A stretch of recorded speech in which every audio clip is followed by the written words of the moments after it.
Well, hello again, everybody. Welcome back to the Wild Coast. I'm Mr. McSquare, and today it's going to be painful for me. So join me on this painful journey. We're making a shulker farm. A shulker farm in survival mode. Now, anytime you build a farm, what a lot of us do is, well, we just do a little bit of Google research or YouTube research, and we see what other people have already figured out for us. So, doing my own due diligence, I went and checked out some videos, found one I liked, and replicated it. But you know what? It kind of sucked. So, I'll show you how it's built, and then I'll show you the upgrade to it. So today, we're showing you the upgraded shulker farm. Again, I find one of the biggest things is when you're building in survival mode, you've got additional obstacles that these tutorials that occur in creative worlds don't have to deal with. Like every time I go up ladders or I'm flying around, there's a handful of Endermen that are not happy. It's like, how dare you look at the countryside? I was there. And they are just ready to pounce on you. I'm going to spare you all the times that I died on this. Otherwise, it'd be a 30-minute video of me just dying repeatedly. Not joking. I have died more than 20 times building this farm. Someday I'm going to do a hardcore series. A shulker farm will not be part of it. Okay, so essentially we're making a platform 20 blocks up in the air, and underneath that platform we're going to make a collection chamber. Shulkers can teleport 17 blocks. They don't teleport onto glass. So the principal building block we're going to use is glass. And then we're going to control the areas that they can teleport to and exist upon. Interesting little bit of trivia that not everybody knows. If you put a block above a chest, you can't open it. But glass doesn't count. You can open it. But, I don't know. Minecraft. Okay, so we're just going to have one double chest, but we're going to have all directions feed into it. So you can see we just used hoppers funneling into each other and then into the chest. Okay. Now the tutorial says come on out 9 blocks because water, it only travels 7, plus the block it's on is 8. And then they put it up on a ledge. Anyway, there's a better way. But this is the standard tutorial of 9 blocks out. And we're going to entice the shulkers to shoot at us, but then we're going to block the shots with armor stands. And the armor stands have to have the glass above them, otherwise when the armor stands get hit by the shulkers, they'll float away. When a shulker hits you or any other target, it levitates. Now I have the benefit of knowing how to improve this already. So as I'm editing this video, I'll talk you through it. The tutorials say, oh, make a 3 wide channel. A 3 wide channel, that's excessive and wasteful. I did it anyway, but you don't need a 3 wide channel. Make it 1 wide, because 1 wide takes up way less resources. It's like half. And we do that in every direction. And when you make it 1 wide, you can even do diagonals, which they don't even address. And that ultimately just results in, if you were to maximize a setup, you can have more shulkers firing off. Now for the shulkers to work, they have to be in pairs. Individuals won't work. It's got to be pairs right next to each other. And as they die specifically to shulker shots, they will drop their shulker shells and replicate themselves. But again, the magic component is that they have to be in pairs. So as per tutorial, They said, hey, make this ledge up here and then put water on top of a step so it flows down. This is totally wasteful. You don't need to put the water up on a step like so. There's nothing wrong with just putting the water down below. And that's what I do later on. But see, they put it up on a step and let it flow down. Why? Why? There's nothing happening on the step. Nothing. Okay, at this moment I gotta refill water. And I've got a permanent water source, or infinite water source I should say. But I'm just gonna move it closer.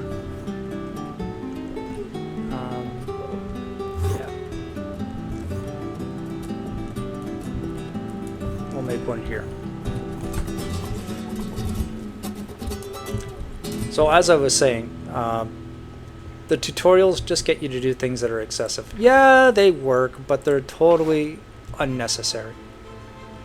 And it just results in you wasting time and resources. And then, more importantly, some of the tutorials I saw, in order to control locations that the shulkers can bounce to, they want to restrict the movement using buttons. So if you have a block with a button on top, the shulker can't teleport to where the button is, and hence you're controlling what portion of the blocks the shulkers can go to. Yes, this works, but the shulkers can still see through those areas. And then as you're trying to add more shulkers or do more builds or additional administration, they're shooting you up. You're not safe from your own farm. There's a better way. So the simple solution, since we're using all this glass anyway, is don't use buttons, use glass. And then enclose the sides so that the shulkers aren't going to shoot you while you're trying to do other things. Out of cover deep slope. So there's the buttons there. You can do it out of black slope.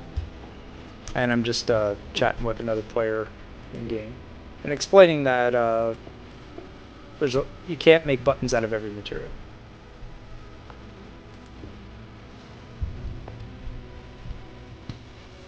So there, it's buttoned. And it works, but it can be so much better. So we're building a protective barrier of armor stands, and these armor stands have glass above them, so if the shulkers hit them, it's not going to hurt us and they're not going to float away. Okay, the farm is ready to receive shulkers, and in order to do that, use a rail system. I tried doing it with a boat and a lot of shulkers wound up in the void. Too many mistakes happen out here. The safest, most reliable way, even though it's a pain in the butt, is build a bloody rail bridge. Sure, it's several hundred blocks long, but if you want a shulker farm and you're crazy enough to do it, you're gonna do that extra work. Do it and be done with it and do it right.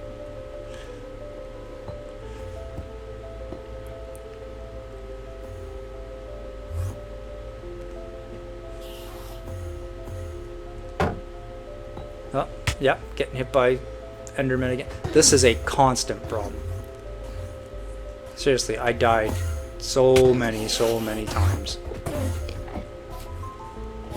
And this one's not bad. That's just one Enderman. But when you fly over an area, all of a sudden there's a whole handful that are waiting for you to land and they jump on you. Not fun.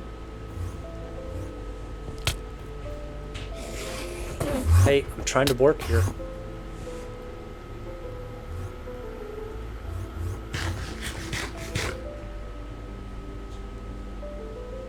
Yeah. You dirty Enderman. Okay, so with the rail bridge, make sure the bridge is covered, because unless you use powered rails, your rail cars are going to stop somewhere along the way, and with a shulker inside, they're going to be shooting at you. So the simplest solution is just put a roof on it, so that if they shoot you, you're not going to float away, you're still right in their face, and you're able to push them along.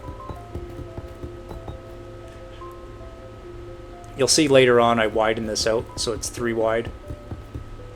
You can do everything 1 wide, but then your margin for error is that much smaller. Okay, so you can see we've got a shulker that we've put into a minecart. And watch how much of a pain in the butt this is. Okay. Yeah, yeah. Yeah. Come on. Now, the more you practice this, the better you get at it. But who's got practice, like, capturing shulkers? Jeez. It's not something you do every day. Make the rail. Make the rail. There. Make the rail. So that's connected to the main line. And then we gotta send this guy on his way.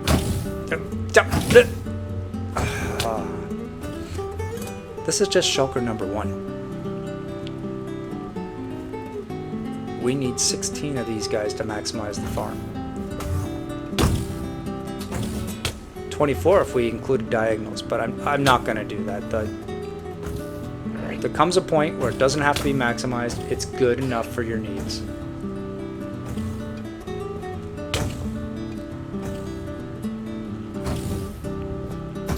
There we go. There we go. Okay. That took way too long. So then we bring them back, and you can see they're controlled on where they can teleport to. That was just a simple matter of putting a boat next to them, smashing the minecart, sticking them in the boat, and then floating them up to the top. Smash the boat, he gets out, and it's controlled locations where he can teleport to. And then we go back to that base and do it all over again. And I'm not going to waste your time showing you how tedious that is to get each and every one of those guys. So the bottom line is here we are, and you can hear them just firing off in all directions. Right? There's just 4 here right now. Those 2 guys, you can see when it flashes red, he's getting whacked by one of his friends. And that's what we want, because that will do the regeneration cycle, and when they die they can drop shulker shells. But you can also see, because we use buttons here, they can shoot sideways, they can see all over the place. It's not good. This is not a good system. It's leaving too many hazards on the table.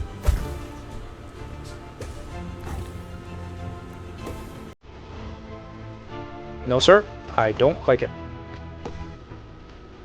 But it does work. You see shulker shells are being collected, and that's just from 2 of them.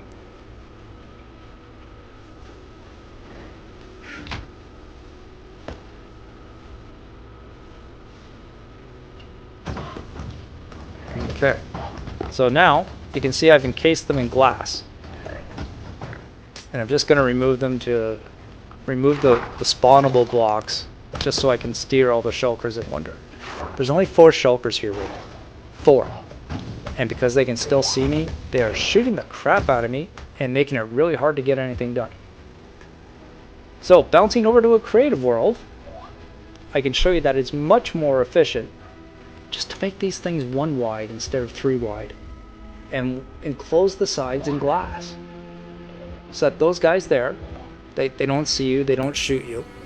You can fly around and do whatever you need to do, and the shulkers aren't going to interfere with you. And it only has to be 1 wide. And because it's 1 wide, you can even do diagonals.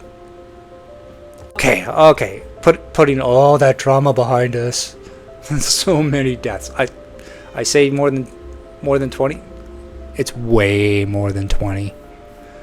And a lot of shulkers were lost to the void. But we got it done. And now we're building a store in the overworld for all of our end products. This will be end city exports. And the Minecraft wiki, it's got blueprints and templates in it for the different structures that you find in the end. There we are, End City Exports. Okay, and where are you going to find it, End City Exports? Why, everything you find in the end. End rods, ender pearls, purpur, end stone.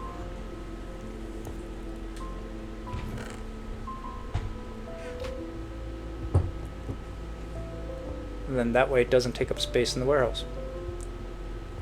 And it gives reason for other players to visit this store if they want anything end related, like shulker boxes. And they're just all available for the other players to use. Okay, and there's also schematics for an end ship. And this is just a replica with a few extra light sources added to it. And I add a cartography table because this is going to be the crew room. And I want a cartographer in there. I don't know. Just something about having navigators on ships makes sense to me. No, there's no elytra on this one. I don't need to do that. In the future, I will build an LA store, and the LAs will hand out elytra to different players. How cute is that? Actually, if you want to see builds like that, remember to like and subscribe. Happy to bring you these different ideas. But for now, the last thing to do with this build, update the maps. So, now we get to bounce over to the map room. Give it the mile-high view. There, you can see the purple boat, the purple building, right there.